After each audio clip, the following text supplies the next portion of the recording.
Meus queridos amigos, muito boa noite a todos. Queremos agradecer a presença de todos vocês, agradecer a belíssima apresentação do nosso irmão Luiz Marques. Eu estava quase desistindo de fazer a palestra e pedindo para ele tocar a noite inteira aqui, não é? Agradecer ao carinho e a presença da nossa amiga tão distinta e dedicada, Expedita Dávila, e a oportunidade de poder estar aqui mais uma vez com vocês. O nosso tema de hoje será Lindos Casos de Chico Xavier. A gente vai retirar de uma palestra que é mais longa, chamada Chico Xavier, um homem chamado Amor, e nós vamos começar então com um poema, já que Chico também era um exímio médium de poesias, como nós vamos verificar aqui hoje. E ela se chama Prece da Gratidão. Antes disso, antes que eu esqueça, dizer que a nossa palestra está baseada num dos melhores livros que eu já li a respeito de Chico Xavier. Ele se chama Chico Xavier, o Homem e o Médium. E o autor é um francês chamado Michael Ponsardin. Eu não sei se a pronúncia é essa, me perdoem, porque o meu francês é lá do Ceará. Não é grande coisa, não sei nada de francês. E por conta do centenário do nascimento de Francisco Cândido Xavier, em 2010, o Conselho Espírita Internacional, filiado à Federação Espírita Brasileira, que coordena o movimento espírita em todo o mundo, publicou esta obra maravilhosa. Então, quem tiver interesse em buscar, porque nós temos mais de 300 livros a respeito de Francisco Cândido Xavier. Este é um dos que eu encontrei, dos vários que eu li, que tem a melhor síntese, os casos mais belos, mais importantes, para conhecermos um pouco deste homem extraordinário que foi Chico Xavier. Também recomendaria Lindos Casos de Chico Xavier, de Ramiro Gama, entre muitos outros que vocês vão encontrar. Mas se for ler só um, leia este. Inclusive tem em formato eletrônico na Amazon.com, no formato Kindle, não é? De EPUB, tá certo? Prece da Gratidão. É do Espírito João de Deus, a psicografia do Chico. O livro é A Luz da Oração, da editora O Clarim. Porque eu acho que nós somos muito gratos a esse homem extraordinário, Chico Xavier. Então, Chico, receba a nossa gratidão através da prece que você um dia psicografou. Prece da Gratidão. Senhor Jesus, pela bênção de Tua doutrina santa, que nos apoia e levanta para o reino de amor, pela paz que nos ofertas, pela esperança divina, que nos conforta e ilumina, bendito seja, Senhor. Pela carícia do lar, doce templo de carinho, que nos concedes por ninho, céu na terra, campo em flor. Pelo aconchego suave, da afeição que nos aquece, pelo consolo da prece, bendito sejas, Senhor. Pelo tesouro sublime, de graça da natureza, pela serena beleza do mar, do jardim da cor, pela fonte que entretece poemas de melodia, pelo pão de cada dia, bendito sejas, Senhor. Em tudo o que nos reserves, à luz de cada momento, o nosso agradecimento por tudo, seja o que for. Vivemos, Jesus querido, na alegria de encontrar-te, cantando por toda parte, bendito sejas, Senhor. Bendito seja, Senhor, por Francisco, o Cândido Xavier. Bom, é importante nós ressaltarmos, e eu tenho certeza que Chico gostaria disso, que o nosso modelo, o nosso guia, a pessoa que nós devemos imitar, é o Messias, é um Cristo, Jesus de Nazaré, a mais elevada entre a hierarquia entre os espíritos puros. Então Chico não quer ser modelo, ele quer que sigamos a Jesus. Mas é curioso que um de seus biógrafos vai dizer que Chico Xavier não era um anjo. Chico não foi um anjo. mas ele foi um homem que viveu como anjo. Ora, pessoal, um anjo viver como anjo é fácil, não é? Mas um homem viver aqui na terra como se fosse um anjo não é para qualquer um. E Chico realmente fez isso, não é? A gente não vai poder ler todos os trechos dos slides por conta do tempo aqui, esse é um pouquinho mais reduzido, tá? Uma mini biografia, porque vocês já devem ter assistido ao filme maravilhoso produzido pela Globo Filmes e com coprodução da Associação Estação da Luz, chamado Chico Xavier, o filme. Não é suficiente para conhecer a vida de Chico, mas dá para ter uma ideia da vida dele, uma mini biografia. Mas vamos recordar alguns detalhes. Ele é de uma família de 9 filhos. A sua mãe desencarna, Maria de São João de Deus, e ele e seu pai casa-se novamente com Dona Cidália Batista e tem mais 6 filhos. Então, de uma família de 15 filhos. Que maravilha, ajudando a reencarnação. Eu sou fã do pai de Chico Xavier, não é? Ele vai ficar órfão de mãe com apenas 4 anos de idade. E mais uma vez órfão aos 17 anos, quando Dona Cidália Batista também retorna ao mundo espiritual. Ele foi órfão 2 vezes.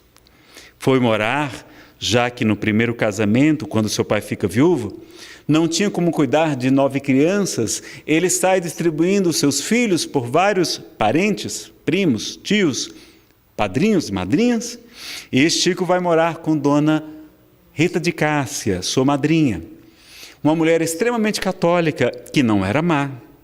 Ela adotara o menino Moacir, e quem adota uma criança certamente tem bom coração. A gente é convidado a adotar as crianças. Expedita Dávila, não é? Tem lá dirigido, uma das fundadoras do Larzinho Chico Xavier. Que trabalho belíssimo, Expedita. Não uma criança, mas dezenas. E ela, mas como era muito católica e não compreendia como é que aquela criança dizia que via pessoas, ela achava que eram demônios, que o menino estava com Satanás no corpo, ela dava surras com varas de marmelo várias vezes no Chico. Espetava um garfo em seu abdômen, o que provocou uma ferida muito grande.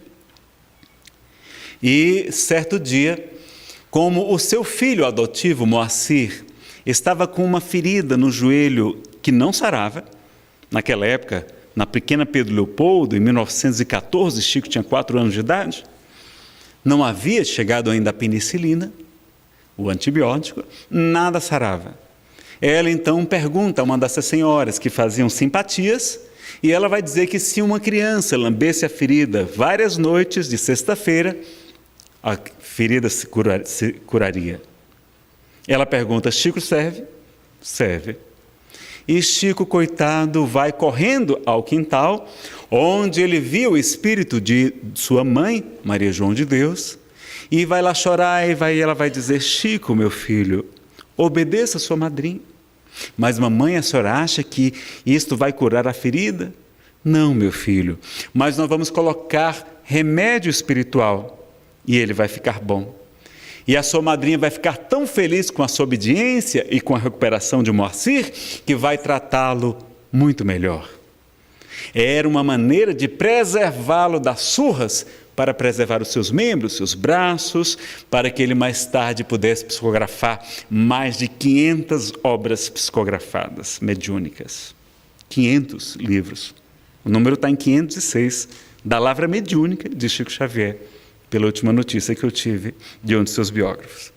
Vai ter que trabalhar para não ser internado, porque como o pai achava que ele era meio louco, não compreendia também os fenômenos, graças à intervenção de um sacerdote católico, Sebastião Scarzelli, ele vai dizer ao pai de Chico que ele fosse trabalhar na fábrica de tecidos, fábrica de algodão que havia se instalado. E ele segue o conselho. E Chico, criança, vai trabalhar na fábrica, o que mais tarde vai gerar um problema de saúde nos seus pulmões por conta de aspirar aquelas emanações da fábrica de algodão. E o seu pai só não o internou porque precisava do pequeno salário que ele recebia na fábrica de algodão. Era uma proteção para ele não ser internado em um manicômio. E a dona Cidália Batista, quando conhece o seu pai, acho que era João Xavier, vai estabelecer uma condição para casar-se. Eu caso com o senhor, desde que o senhor chame de volta todos os seus 9 filhos que estão espalhados pelo mundo. Será que a gente faria isso, meus amigos? Casar com alguém e chamar os 9 enteados para a gente cuidar, tomar conta? Vejam a grandeza dessa mulher. E vai ter ainda 6 filhos, ajudando na bênção que é retornar a um corpo físico, tantos espíritos necessitados, como somos todos nós. Há muito sofrimento no mundo espiritual. A reencarnação num corpo é uma bênção que nós não temos ideia. Nascer um lar espírita, então, é um prêmio reservado a muitos poucos. Vamos ajudar, vamos ter mais filhos. E ela, então, quando chega em sua casa e reúne aquelas crianças, Chico com um camisolão, ela pergunta, ela chama, abraça, levanta, percebe a ferida imensa no seu estômago e vai dizer: Chico, você sabe quem eu sou? Sim, eu sei. A senhora é o anjo que minha mãe me disse que iria enviar, Deus iria enviar para tomar conta de nós. Ela sorri e diz: Chico, a partir de hoje, nunca mais ninguém vai bater em você.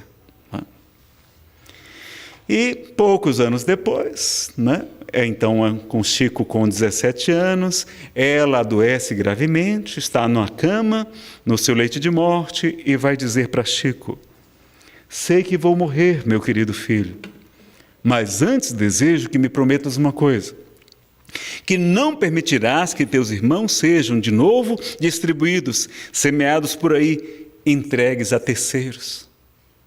Ele promete, e ele que vai cuidar daqueles irmãos menores e de muitos sobrinhos, como nós vamos ver. Ela, então, aqui são só imagens da internet, Chico está vendo ela no leito de morte, percebe seres alados, luminosos, se aproximando, beijando o corpo de Dona Cidália, se alternando. De repente, um deles olha para Chico, Chico percebe, ele acena, e de repente ela desperta do corpo, e ela é também um daqueles seres alados luminosos, e retorna ao reino dos céus. Vejam a grandeza das mães anônimas, que a gente nem sequer valoriza. Era um ser inimaginavelmente elevado para todos nós.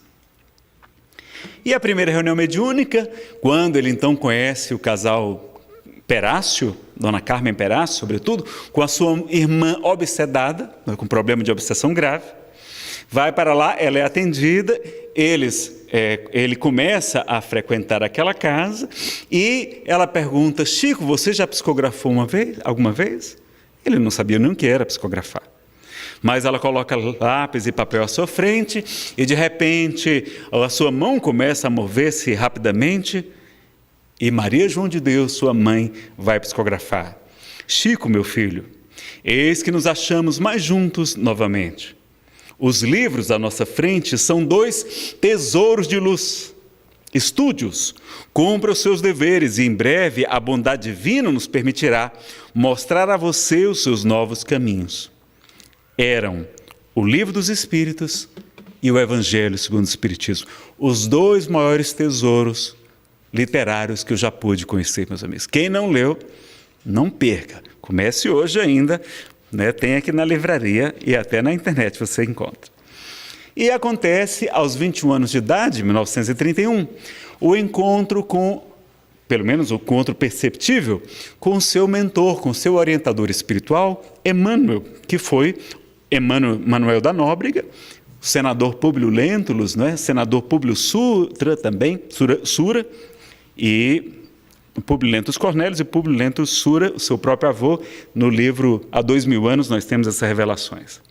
E vocês lembram desse encontro? O que acontece? Quais foram as 3 solicitações de Emmanuel? Porque ele vai perguntar: Chico, você aceita trabalhar na mediunidade com o Evangelho de Jesus? Sim, se os bons espíritos não me abandonarem. Você não será desamparado, Mas para isso você precisa de...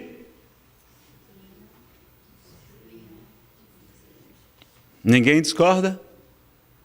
Pois todos erramos, não é? Não foi isso não. Vamos lá. Ele vai dizer, para isso você precisa estudar, trabalhar muito e esforçar-se no bem. E o senhor acha, e muita gente boa fala o que vocês falaram, tá? Vocês não estão errados, não, porque a gente acaba copiando e colando errado às vezes. O que ele vai falar é estudar, trabalhar muito e esforçar-se no bem. E aí Chico então interroga, o senhor acha que eu posso cumprir essa tarefa? Sim, desde que você obedeça aos 3 pontos básicos do serviço. Quais são? Disciplina, disciplina e disciplina. Olha, pessoal, a disciplina não pode estar antes do estudo, do trabalhar muito, de esforçar-se no bem, de se evangelizar, do amor. Não, Emmanuel não revogou o mandamento maior. Ele colocou a disciplina para o Chico, porque senão ele não daria conta do trabalho gigantesco de divulgação do Espiritismo que ele seria capaz de realizar. Ele precisava de muita disciplina, então ele era disciplinado consigo, mas jamais foi disciplinador com as outras pessoas.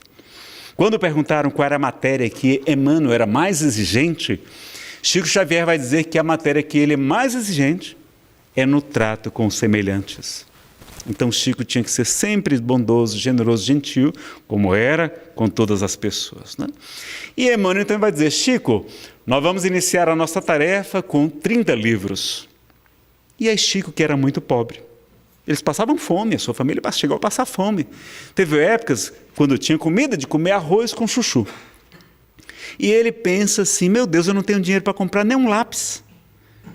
E como seu pai era vendedor de bilhetes de loteria, ele pensa consigo, será que a gente vai tirar a sorte grande? Vamos tirar a sorte grande na loteria? E aí Emmanuel capta o seu pensamento e diz, Chico, maior sorte grande é a do trabalho com a fé viva na providência de Deus.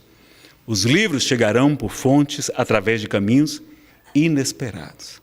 E aí foram 30, depois mais 30, depois séries de 100, e nunca parou. E outro grande baque para ele, além de órfão de mãe 2 vezes, o seu braço direito. Presidente do Centro Espírita Luiz Gonzaga, que é fundado junto com o casal Perácio, mais um senhor ilustre, mas que como precisam viajar, e o José Xavier desencarna, morre, Chico vai ficar sozinho. Foi muito difícil para ele. Inclusive, ele vai querer encerrar as atividades no Centro Espírita, pequenino, e quando ele pensa em fechar, Emmanuel disse, não, Chico, por que você vai parar? Nós, os espíritos, também precisamos do Evangelho de Jesus. E aí Chico vai continuar por mais de 1 ano falando aos espíritos no Centro Espírita. Se já tinha fama de doido, ficou mais ainda, né? Porque falando para ninguém ali, ninguém viu os espíritos, só ele falando. Então não desistamos, façamos o culto do Evangelho lá, mesmo que a gente acredite que está só, porque jamais estaremos sozinhos, não é? Aqui é um repórter, tá? Que veio entrevistá-lo, José Xavier, era esse aqui à direita. E acontece o quê? Com o desencarne, a sua cunhada, Dona Geni, viúva de José Xavier, que tinha 2 crianças, uma delas com paralisia cerebral, era cega, era surda, tinha vários problemas, tem um surto psicótico e precisa ser internada em um hospital psiquiátrico. E aí é aquela confusão. Chico está chorando. E Emmanuel então pergunta, Chico, por que você está chorando? Emmanuel, você não vê? A nossa cunhada, a Geni, viúva, com 2 filhos pequenos, um muito doente, e agora ser internada no hospital psiquiátrico? E Emmanuel vai dizer, Chico, imagine que a terra é o palácio da justiça e que nós somos os seus serventuários. A lei está aqui para ser cumprida ou para ser rasgada? Está aqui para ser cumprida. Pois, Chico, esta era a expiação da nossa irmã. E ela está muito bem atendida nas mãos dos nossos irmãos competentes médicos. E, Chico, eu nunca vi você chorando pelas outras 200 senhoras internadas naquele mesmo hospital psiquiátrico. A dor Xavier não é diferente da dor Silva, da dor Soares. Chico então enxuga as lágrimas e vai trabalhar cada vez mais para ajudar os sofredores. E quem vai cuidar dos filhos de Dona Geni enquanto ela estava internada? Ela retorna, ela melhora, depois de acho que 2 anos, eu não tenho a informação precisa, ela retorna ao seu lar, perfeitamente curada. Mas quem vai cuidar dos filhinhos pequenos dela? Do com paralisia cerebral? Chico Xavier, é claro. Enquanto com uma mão ele balançava o berço, com a outra ele psicografava. E a gente reclama dos nossos trabalhos, das nossas questões. E mais uma das coisas que fez com que o Espiritismo se tornasse tão conhecido no Brasil foram os escândalos que aconteceram na vida de Chico Xavier. O Brasil é o maior país espírita do mundo, meus amigos, graças a Francisco Cândido Xavier. Claro que tivemos Bezerra de Menezes, Eurípides Barçanufo, Cabachuta e tantos outros, Ivone Pereira e tantos outros. Mas vejam que não é onde nasce uma doutrina que lá ela vai crescer, ela vai crescer. Então não é porque nasceu na França que necessariamente teria que ser lá. Se Chico tivesse nascido na França, a França seria a maior nação espírita do mundo. Jesus nasce na Palestina, e o que é que nós temos lá? Nós não temos cristianismo, temos judaísmo e muçulmanos, islamismo. Buda nasce em Kapilavastu, na Índia, e lá não tem budismo, temos hinduísmo. 95% da população são hinduístas. Tá? Então, só isso. Agora, vejam o que aconteceu para também aumentar a divulgação do Espiritismo. O primeiro escândalo foi o lançamento do livro Parnaso de Além-Túmulo, em 1932. Meus amigos, naquela época não tinha televisão, não tinha tantas ocupações. O suprassumo da intelectualidade era a poesia, era a literatura e, sobretudo, a poesia. E aquele menino quase analfabeto, que estudou somente até a 3ª série do 1º grau, numa escola pública, pequenina, numa cidade de 20 mil habitantes, Pedro Leopoldo, de repente, aquele menino psicografa dezenas de poetas brasileiros e portugueses, com toda a riqueza, com todo o estilo, com toda a beleza, provocando uma comoção em nosso país. E o próprio Humberto de Campos, imortal da Academia Brasileira de Letras, um dos maiores cronistas do nosso país, vai declarar em vida: eu faltaria, entretanto, ao dever que me é imposto pela consciência, se não confessasse que, fazendo versos pelas penas do senhor Francisco Cândido Xavier, os poetas de que ele é intérprete apresentam as mesmas características de inspiração e de expressão que os identificavam nesse planeta. Os temas abordados são os que o preocuparam em vida. O gosto é o mesmo e o verso obedece, ordinariamente, à mesma pauta musical. Frouxo e ingênuo em Casimiro, largo e sonoro em Castro Alves, sarcástico e variado em Junqueira, fúnebre e grave em Antero, filosófico e profundo em Augusto dos Anjos.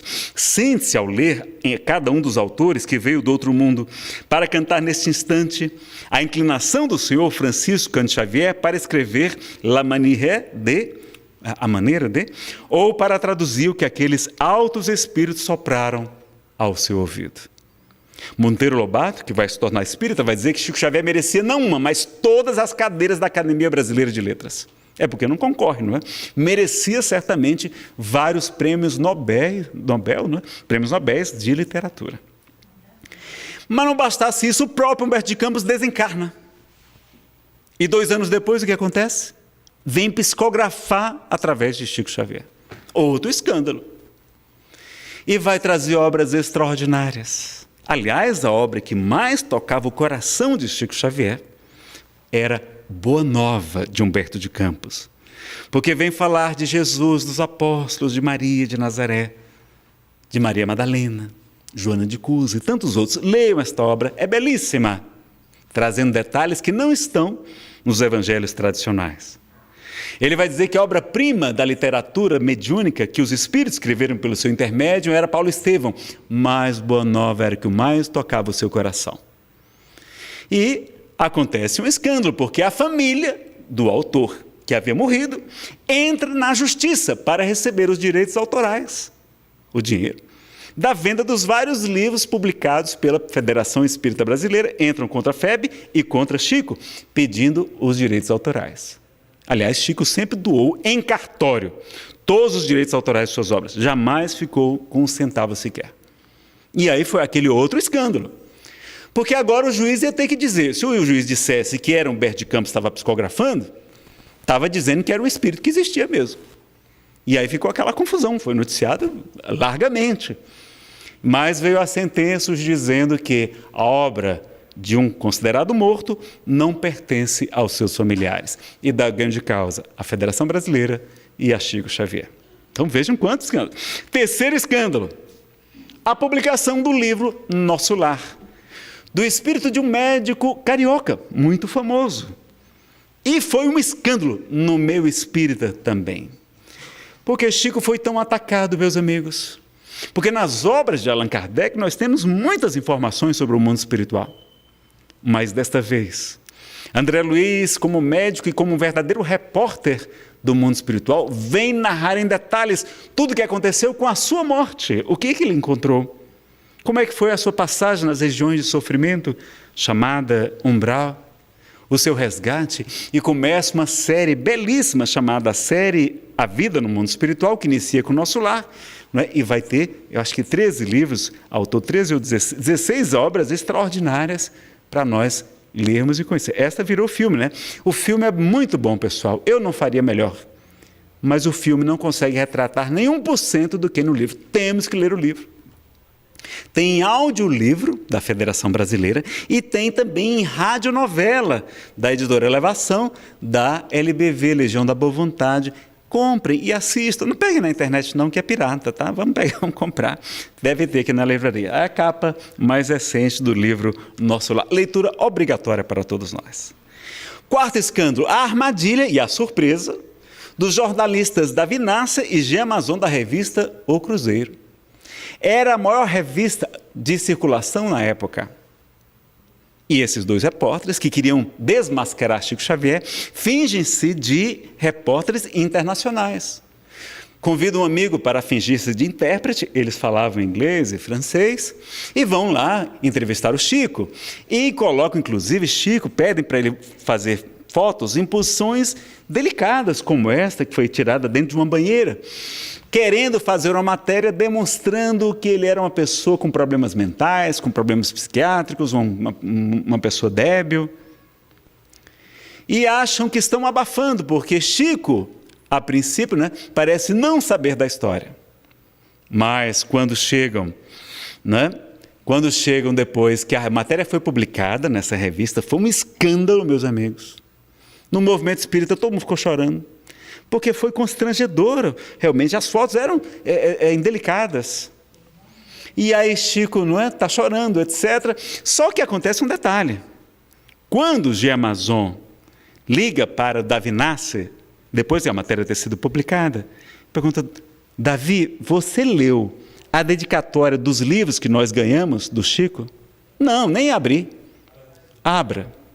Quando eles abriram, ao querido amigo Jean Amazon, ao querido amigo Davi Nasser, Emmanuel sabia quem eram eles. Só que Chico está sofrendo. Um homem muito simples, muito envergonhado. Chico era muito tímido, muito envergonhado. E ele então está sofrendo e Emmanuel vai dizer, Chico, por que você está sofrendo? Ah, Emmanuel, você não vê esse escândalo? E ele vai responder, Chico, você tem que agradecer. Jesus foi para a cruz, você só foi para o Cruzeiro, né? Que era o nome da revista, o Cruzeiro. Veja que coisa, não é? Outro escândalo, mortos inocentando vivos. Nunca ninguém tinha ouvido falar disso na história. Não foram um, foram 3 casos. Isso saiu repercussão internacional. O caso do jovem José Divino Nunes, um jovenzinho que assassinou o seu amiguinho Maurício Marques Garcês, atirando através de um espelho. O policial José Aparecido Branco, da acusação de assassinato doloso de sua noiva. O bancário Francisco João de Deus e sua esposa, ex-miss Campo Grande, Gleide Dutra de Deus. Deu origem até a um livro, A Psicografia ante os Tribunais. Os mortos vinham trazer detalhes de como foi o episódio, inocentando os vivos e os juízes dando a sentença favorável à libertação do acusado. Qual era a missão de Chico, meus amigos? A divulgação. São mais de 500 livros, de todos os gêneros literários e estilos diferentes, alguns até com 500 páginas, não é? Paulo Estevam é muito grande. Milhares de cartas psicografadas, um trabalho dificílimo de acontecer, que é o Correio do Além, das cartas consoladoras, não é? A gente conta nos dedos de uma mão os médios que conseguem fazer isso, e já nenhum consegue como Chico, atualmente, pelo menos no Brasil. E quais foram as maiores lições de Chico Xavier? Fazer uma informação agora, pessoal. Há alguns médiuns, entre aspas, não são médiuns, são pessoas com alguma capacidade de memorização muito grande, que estão se passando por médiuns e psicografando cartas. Só que você vai pegar a carta, não tem nenhuma informação de mortos, só fala de vivos. E você pega a carta, vai na internet, vai nas redes sociais, vai no Facebook, por exemplo, e você encontra todos os elementos que deram origem à carta. Estão acontecendo fraudes, desmoralizando a doutrina espírita, e esse jovem vai ser, são 3, vão ser desmascarados. E isso vai causar um grande celeuma. Nós temos que estar atentos, porque esse trabalho é raríssimo e muito difícil de ser feito. Então, se você receber uma carta psicografada desses médios, que traz até detalhes como número de CPF, etc., cheque na internet, veja se os dados não estão lá. É muito provável que lá estejam também. Kardec diz que nós temos o dever de desmascarar os falsos médiuns, para não desmoralizar a nossa querida doutrina espírita. Quais foram as maiores lições de Chico? Bom, temos várias, não é? A primeira, a lição da alegria. Seus biólogos vão dizer que a maior característica de Chico era a alegria de viver e o seu amor por todas as pessoas, por todas as criaturas. A segunda lição, do trabalho, meus amigos. Eu acho que ninguém jamais trabalhou como Francisco Cândido Xavier. E da caridade. Eu acho que também ninguém fez tanta caridade como Chico. Ou não fez, ou poucos fizeram tanto como Chico, não é? Talvez Madre Teresa, Irmã Dulce tenham feito tanto também. E a terceira característica, a modéstia, que é diferente de humildade. Chico também foi muito humilde, mas ele era sobretudo modesto. Porque a gente confunde, a gente não sabe muito bem o que são essas coisas, não é? A modéstia é a pessoa se ocultar, é velar seu brilho, ocultar-se, para não desmerecer as outras pessoas.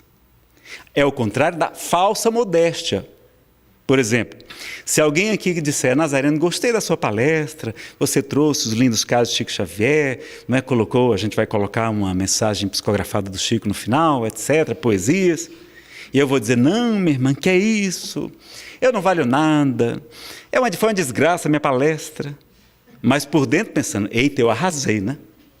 Pessoal, isso não é humildade, isso é hipocrisia, isso é falsa modéstia.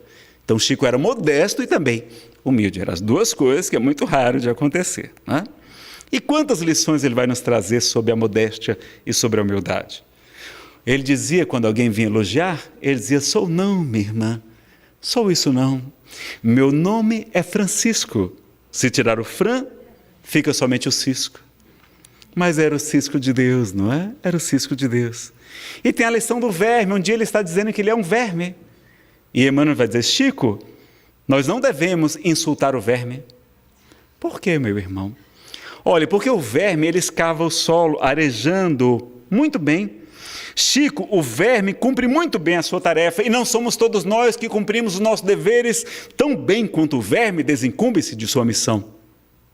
E Chico disse: uai, meu irmão, e passou a declarar-se um subverme, menos do que um verme. Olha quantas lições. Outra vez ele está em sua casa e alguém muito empolgado, né, chega: Chico, você tem que se defender, Chico. Ele foi muito atacado, meus amigos. Eu acho que a maior prova de Chico Xavier foi receber o ataque de nós, dos espíritas, que não compreendíamos aquela revelação nova, o caráter progressivo da revelação, como está, inclusive, na doutrina espírita, no Evangelho segundo o Espiritismo.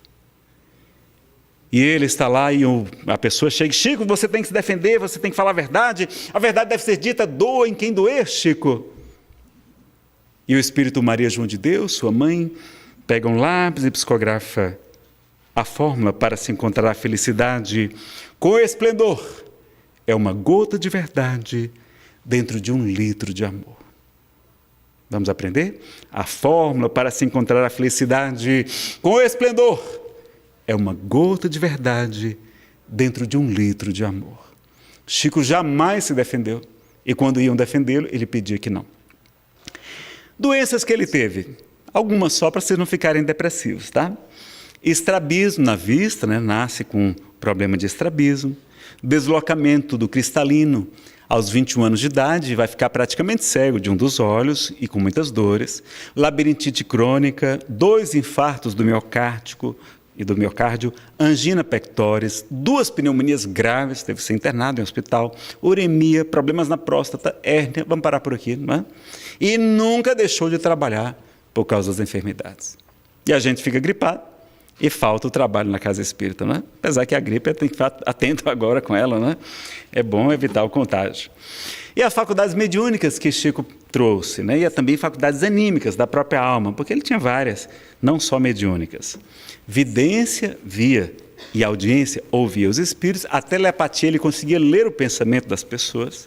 Desdobramento, muitos receberam visitas de Chico durante o sono e às vezes até mesmo durante o estado de vigília, temos vários casos. Psicografia, xenoglossia e xenografia, psicografar e falar em idiomas que o médium desconhece, vários deles, inclusive em árabe. Escrita especular, aquela que a gente só consegue ler colocando diante de um espelho. Psicometria, não é? Que é você tocar um objeto e perceber do que ele está impregnado. Um de seus biólogos vai dizer que Chico teve épocas ele recebia 2.000 cartas por mês. E ele nem sequer abria as cartas, só tocava nelas. E ele perguntou, mas Chico, como é que você sabe o que tem na carta sem nem abri-las? E olha a humildade dele. Meu filho, não sei o que acontece comigo, mas basta eu tocar na carta que eu já sei qual é o seu conteúdo. Era a faculdade da psicometria também. Receituário homeopático, fluidificação da água. A água chegava a ficar leitosa após a imposição de mãos. Teve um amigo que recebeu um beijo de Chico na mão, a sua mão ficou perfumada durante vários meses, não é? Uma coisa curiosa. Cartas consoladoras do Correio do Além, com riqueza de nomes, datas e detalhes. Detalhes desconhecidos dos pais que iam lá.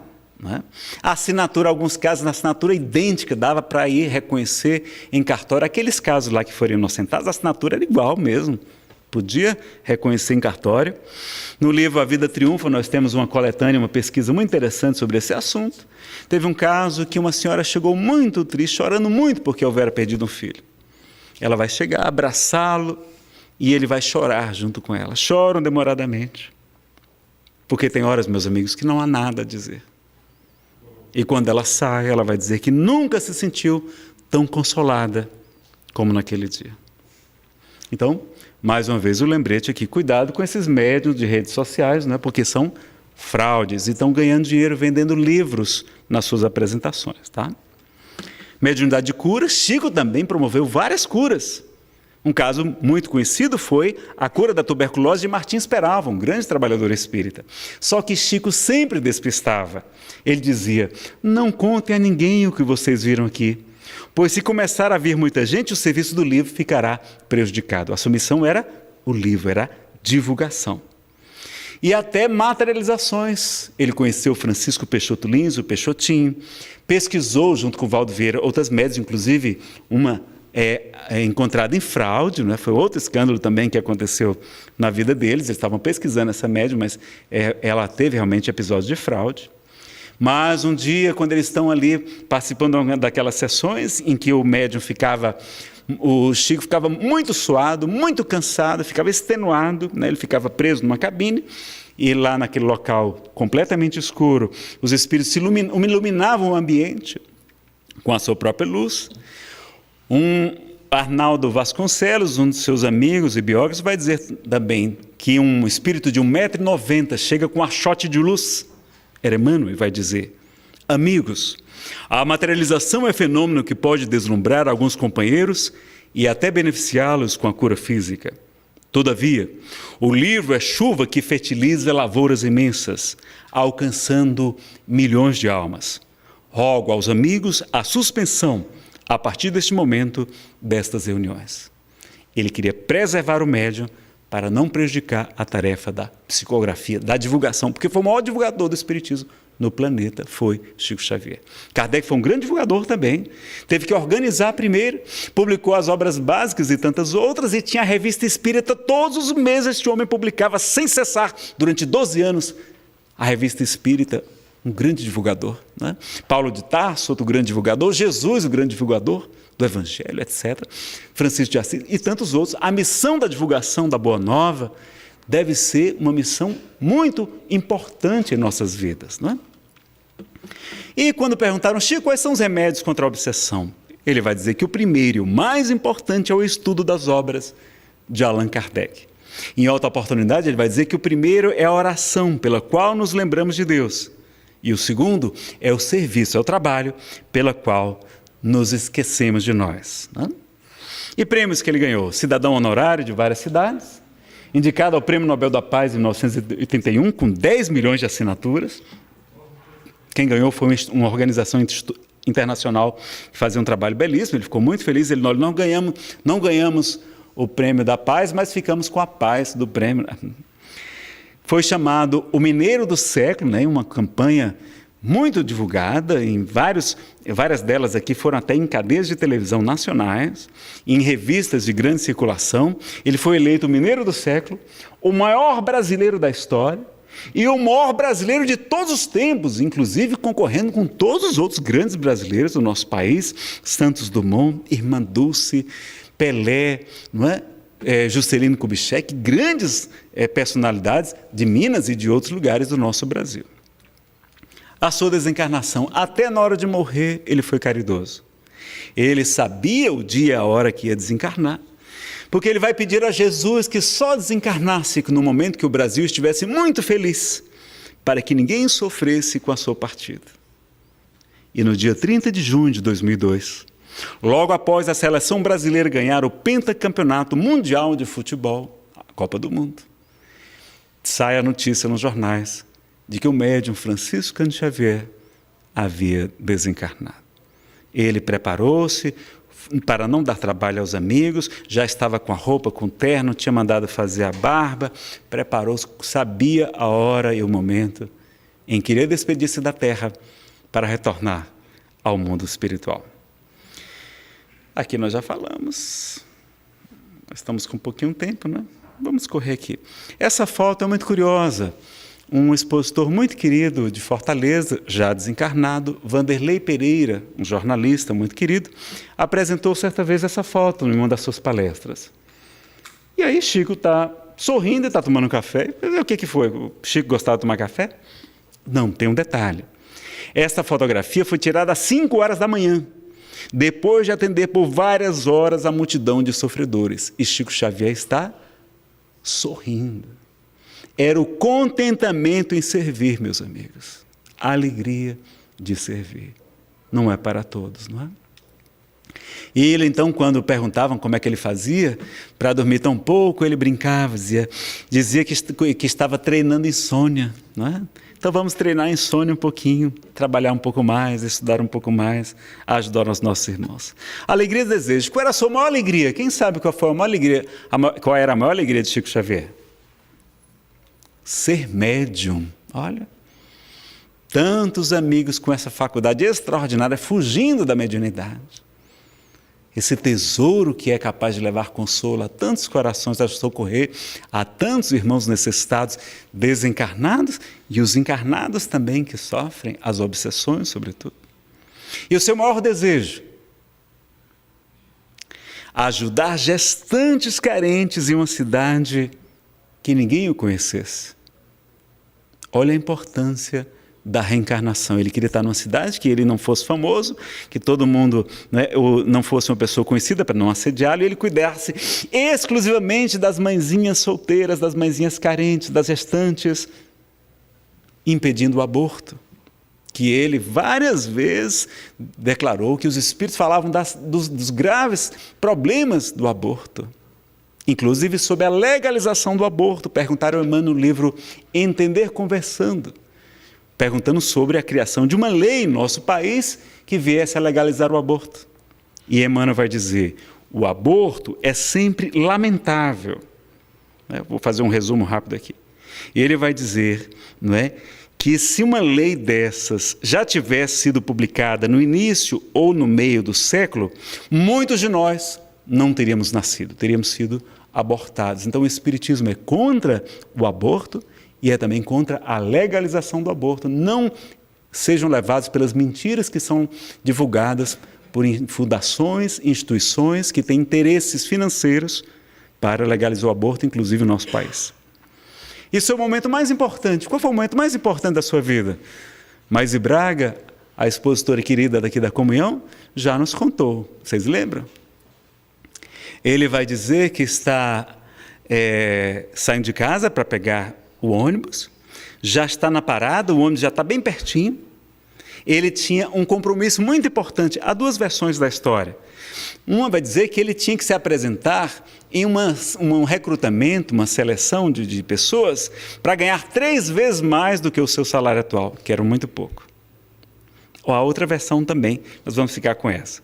E ele, na hora que o ônibus chega, que vai subir, vê uma criança ao longe, que vem correndo em sua direção e gritando, seu Chico, seu Chico.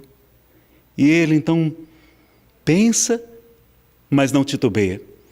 Deixa o ônibus ir embora e perde de ganhar 3 vezes mais o seu salário para esperar aquela criança. Quando o menino chega, ele pergunta, o que foi, meu filho, o que foi? Seu Chico, eu queria lhe dar um beijo. Oh, meu filho, então não dê só um, dê vários. E o menino traz uma dessas florzinhas que a gente encontra nos canteiros das ruas e diz para ele, seu Chico, eu trouxe uma flor do jardim do céu para o Senhor. Ele, naquela hora, tem a certeza que a sua missão aqui na terra era dedicar-se aos mais sofredores e não pensar primeiro em si. E afinal, era uma criança. Foi o seu momento mais importante, revela-nos Maíse Braga.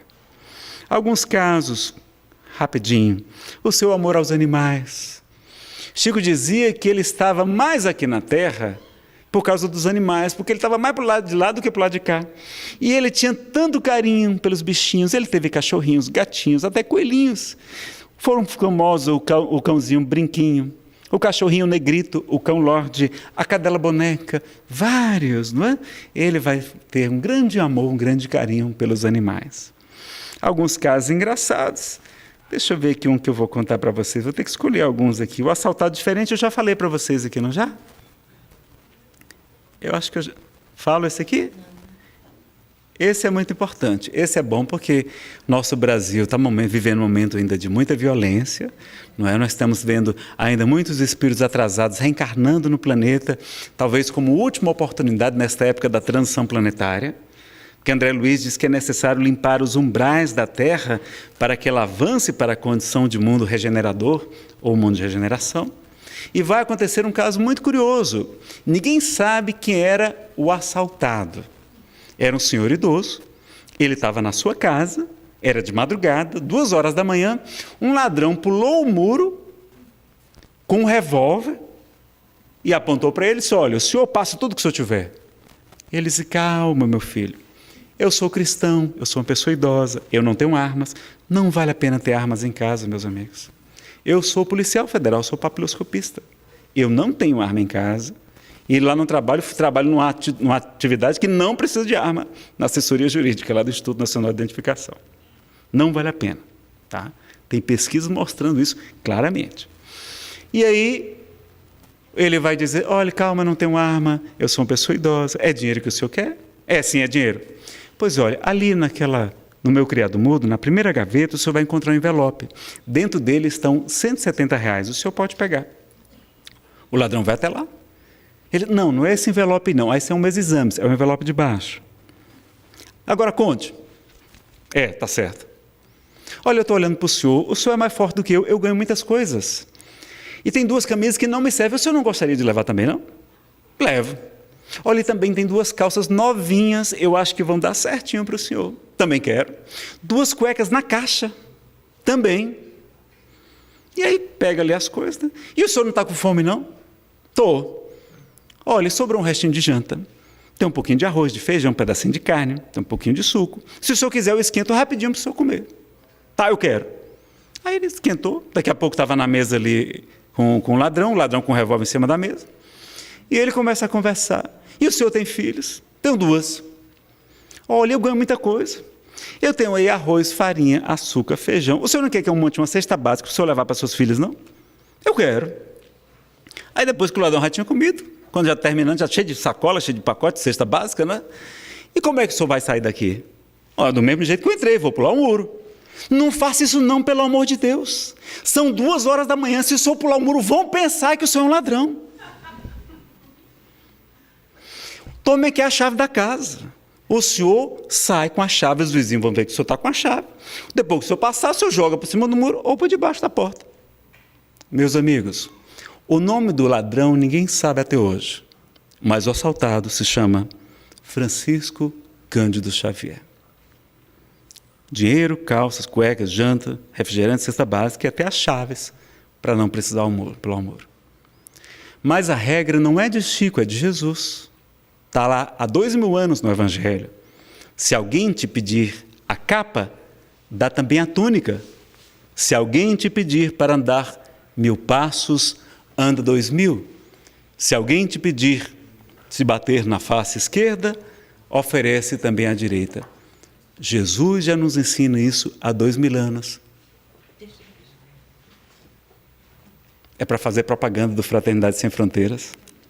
Aproveitei a deixa, não é? Então, meus amigos, esta é a maneira correta de se comportar diante de um assalto, diante de um crime. Quando a gente reage, normalmente é pior.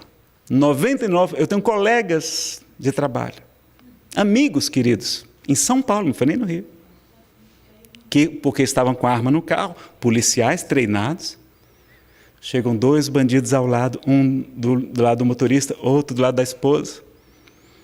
Ele vai sacar a arma, consegue acertar um, mas o outro atira, a bala aloja-se na sua coluna e ele desencarna. Mesmo os que recebem treinamento. Há pesquisas na América que o policial é morto, sabe como? Como é que o policial normalmente é morto? Com a sua própria arma, o ladrão o criminoso toma a sua arma e mata o policial. Então, arma não é para defesa, é para morte. Arma de fogo não serve para nos defender, serve para matar pessoas, não serve para defesa. Os policiais temos que usar para intimidar os ladrões. Mas hoje cada vez mais estão essas tasers, né? As balas de borracha, essas armas não letais, para evitar, porque é um problema maior a gente ter armas em nosso país. Eu participo do movimento, né, do Move Paz, Movimento Internacional pela Paz e Não Violência, e do Ativistas da Paz, também combatendo essa mudança que querem fazer no Estatuto do Desarmamento, que foi um grande avanço para o nosso país, apesar da criminalidade que tem subido, mas não foi por causa disso, foi porque a criminalidade no Brasil tem um motivo especial. Não vai dar tempo da gente conversar aqui hoje, tá? Mais um para concluir. A pureza de coração.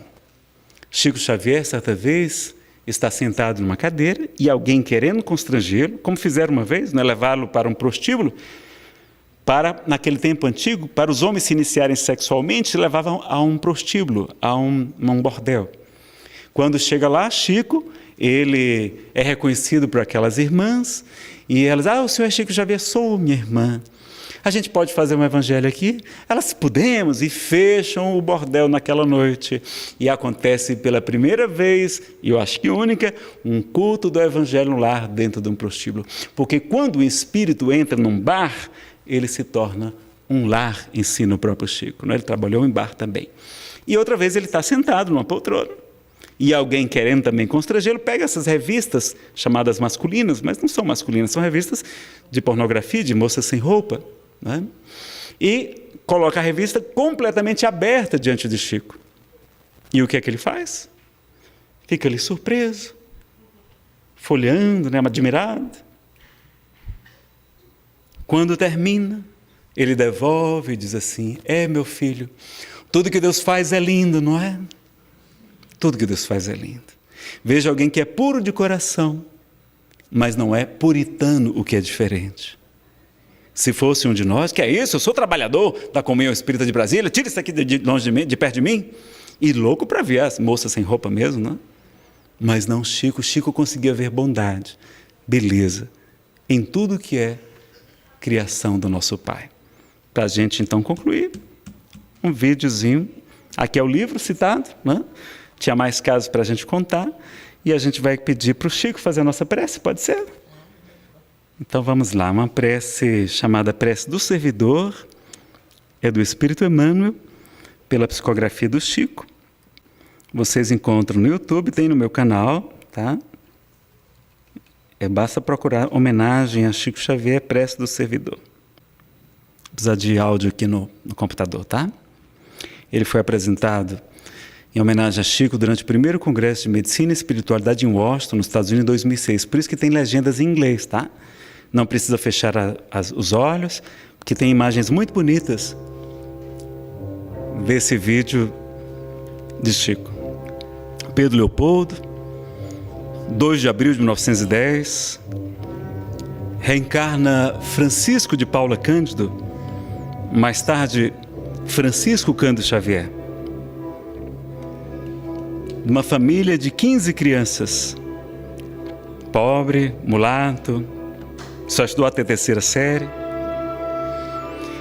E um dia, às margens de um açude, com 21 anos de idade, vai encontrar com seu mentor espiritual, Emmanuel, que vai guiá-lo com segurança na tarefa da mediunidade com o Evangelho de Jesus, orientando na psicografia de centenas de livros, Devassando o Invisível, complementando a obra doutrinária,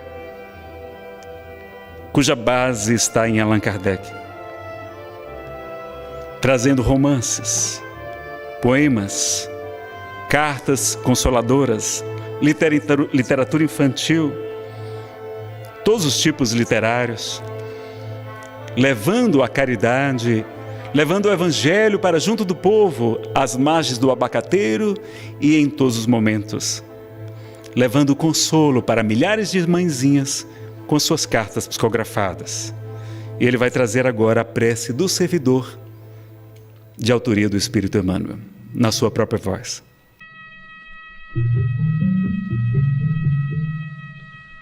Senhor, ensina-nos a trilhar a luminosa estrada do auxílio. Dá-nos força para destruir a pesada fortaleza de nossos próprios erros, coragem para abrir o caminho da libertação de nós mesmos e recurso para desobstruir o coração em favor de nossos semelhantes, entregando-lhes, enfim, os tesouros de amor que nos confiaste. Que por onde passemos, a dor se faça menos angustiosa, a ignorância menos agressiva, o ódio menos cruel, a treva menos densa, o desânimo menos sombrio, a incompreensão menos destruidora. Se não possuímos ainda bens positivos com que possamos enriquecer a jornada terrestre, ajuda-nos a diminuir os males que nos rodeiam, que em Teu nome distribuamos fraternidade e renovação, usando com alegria os dons sublimes e invisíveis do silêncio, da compreensão e da renúncia. Senhor, que nos ensinaste sem palavras as supremas lições da simplicidade na manjedoura e do sacrifício na cruz, indicando-nos assim o roteiro da construção espiritual e da ressurreição divina. Orienta-nos o passo incerto e ampara-nos os propósitos santificantes, para que a Tua vontade, misericordiosa e justa, se faça em nós, por nós e para nós, hoje e sempre, onde estivermos, assim seja. Que assim seja. Então essa é a prece do servidor de Emmanuel por Chico Xavier. A gente agradece a audiência de todos vocês. Só fazer um convite para vocês conhecerem o Fraternidade Sem Fronteiras. Esse é o site, tem várias ações, sobretudo com crianças órfãs na África. E agora o projeto mais urgente, que é ajudando nossos irmãos refugiados da Venezuela, que estão sofrendo muito, né, lá em Boa Vista. E aqui alguns dos nossos apoiadores, o Sandro Klinge, Simão Pedro de Lima, Haroldo Dias, Divaldo Pereira Franco e muitos outros. Quem quiser depois, consulta o site fraternidadesemfronteiras.org.br. A gente recebeu uma criança, eu olhei para aquela criança desacordada, de olho fechado, não percebi nem movimentação. Eu não achei que aquela criança estivesse viva.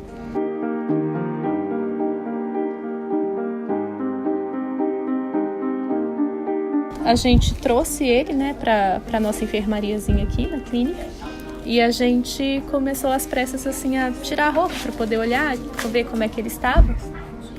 E naquele momento eu tinha desacreditado, porque eu tinha achado realmente que a criança não estaria mais viva. A gente decidiu usar uma forma de acesso que se chama hipodermóclise, que a gente pega no tecido subcutâneo, aquela gordurinha que fica debaixo da pele. Quando a gente foi tentar pegar essa gordura debaixo da pele, a criança não tinha tecido subcutâneo, né? Então a gente não conseguia ver, não conseguia uma foto.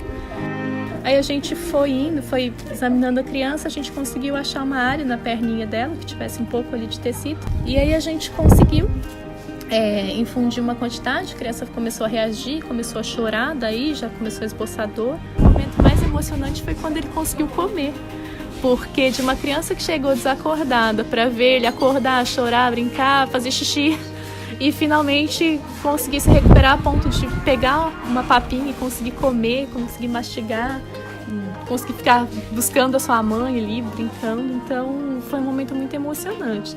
E para mim foi um momento de muita fé, de olhar para aquela criança e sentir muito amor, assim, de sentir realmente uma força que nos sustenta e que naquele momento sustentou a mim, sustentou a Cris, para que a gente desse conta de superar a gente mesmo, do que a gente achava que poderia ser capaz de fazer, para fazer o melhor possível para aquela criança. E acho que a força que sustentou a gente naquela hora foi a força do amor, foi a força de ter fé na vida, de que se aquela criança chegou até aquele momento, que existe algo a ser feito por ela.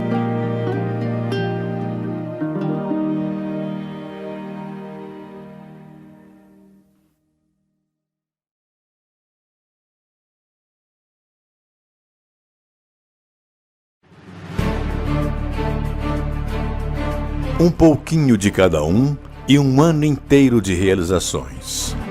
Juntos mais longe em 2017. Abraçamos a causa pelo tratamento das crianças com microcefalia. A nossa união deu força ao início dos trabalhos no Centro de Apoio Integrado. É tratamento adequado e esperança para mães e filhos. Ação Madagascar.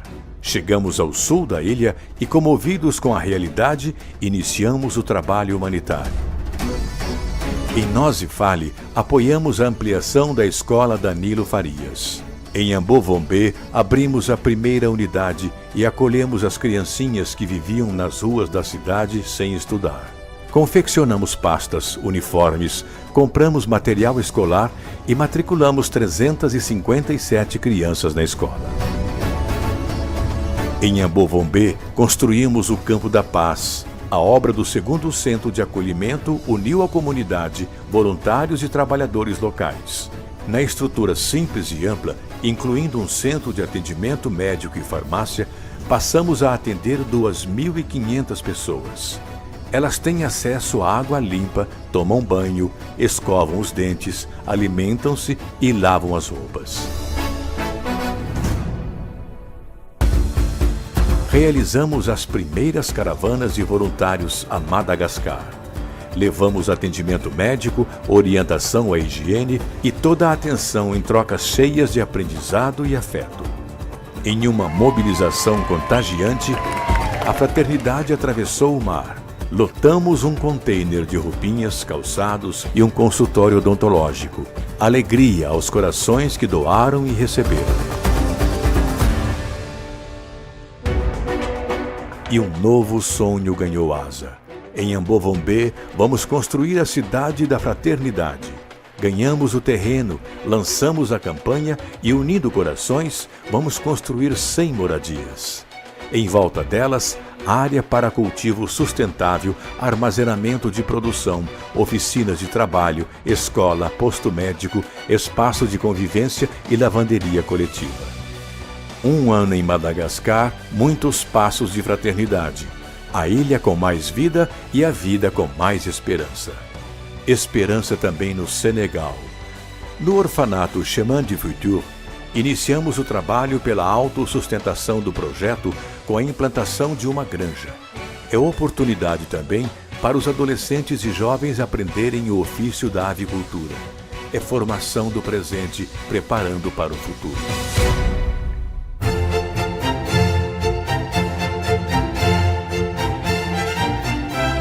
A Orquestra Filarmônica Jovem Emanuel passou a integrar os projetos da Fraternidade Sem Fronteiras. O ensino da música a meninos e meninas da periferia de Campo Grande abre possibilidades para o futuro e inspira um novo sentido à vida. É harmonia para quem toca e quem ouve. É a música tocando o coração.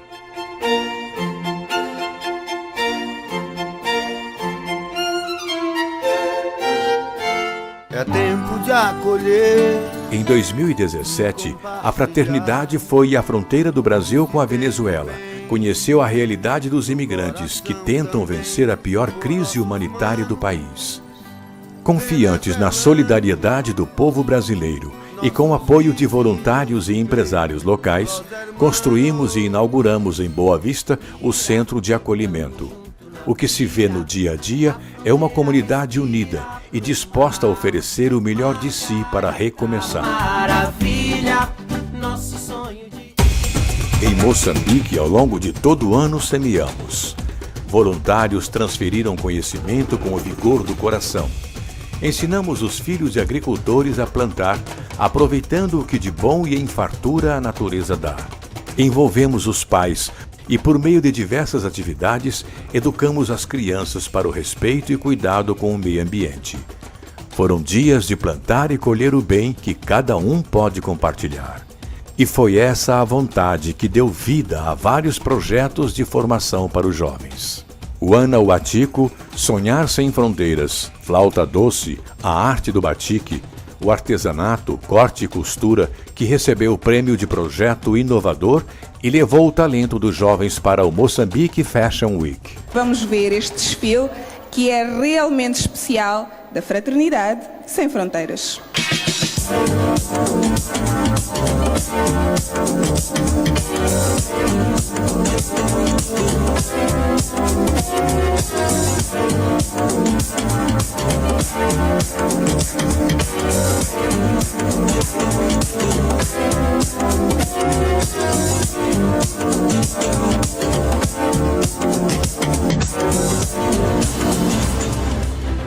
Foi emocionante ver a fraternidade em ações que unem cada vez mais voluntários.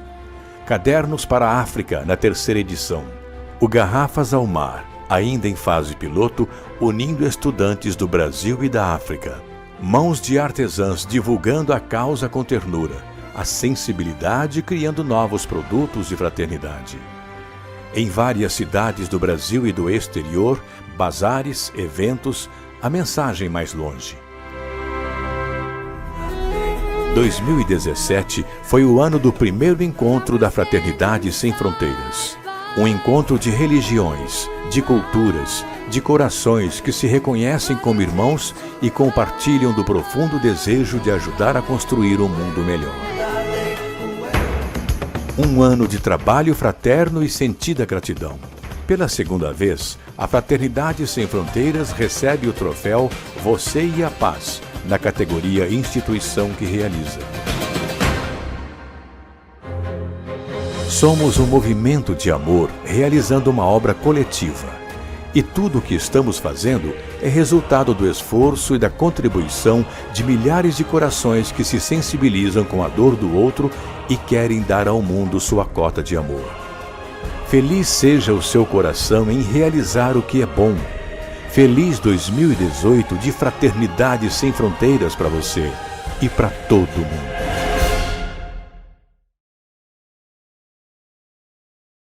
A pior crise humanitária no país vizinho atravessa diariamente a divisa. E mais de 10% da população de Roraima hoje é venezuelana. Na capital Boa Vista, a realidade que eles encontram é essa.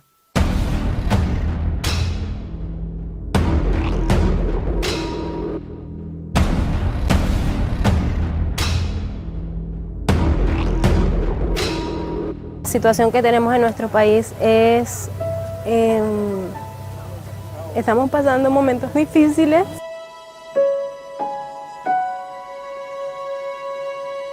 Es algo que nunca habíamos pasado por esto, ¿no? El salario que ganamos tampoco le alcanza para comer, ni siquiera una semana. Que me duele más es dejar a mis hijos porque nunca lo he hecho.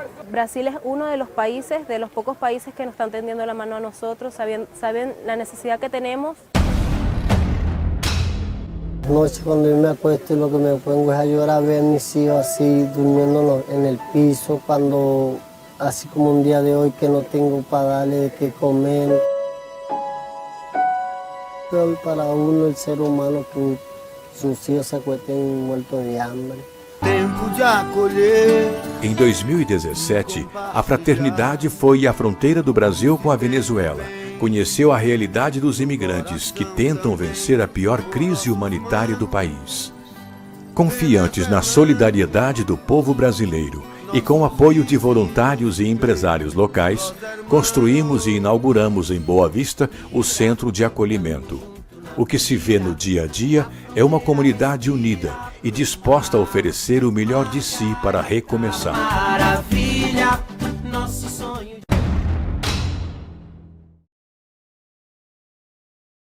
Trabalhar para recomeçar. O Brasil unido para ajudar as famílias venezuelanas a encontrar uma oportunidade de trabalho. A Fraternidade Sem Fronteiras está fazendo a ponte entre quem precisa de emprego, quem pode oferecer e quem quer apoiar para fazer acontecer. Funciona assim. O trabalhador venezuelano informa o currículo. O empregador oferta a vaga de trabalho. O apoiador informa como pode ajudar. Transporte da família, aluguel temporário de moradia, doação de mobílias, roupas e itens de higiene. E o tutor fraterno, um voluntário da Fraternidade Sem Fronteiras, acompanha a relação de trabalho, incentivando o zelo pelo compromisso assumido pelas duas partes. A ação já começou. Em caravana até Roraima, cadastramos o currículo de trabalhadores e agora lançamos a todos o convite para ajudar. Acesse fraternidadesemfronteiras.org.br, clique em Quero ajudar Brasil, um coração que acolhe e informe o que você pode fazer. Vamos juntos, mais longe, ajudar as famílias venezuelanas e lançar ao mundo uma mensagem de paz. Trabalhar para recomeçar. Uma ação do Movimento de Fraternidade Sem Fronteiras que acredita na solidariedade do povo brasileiro.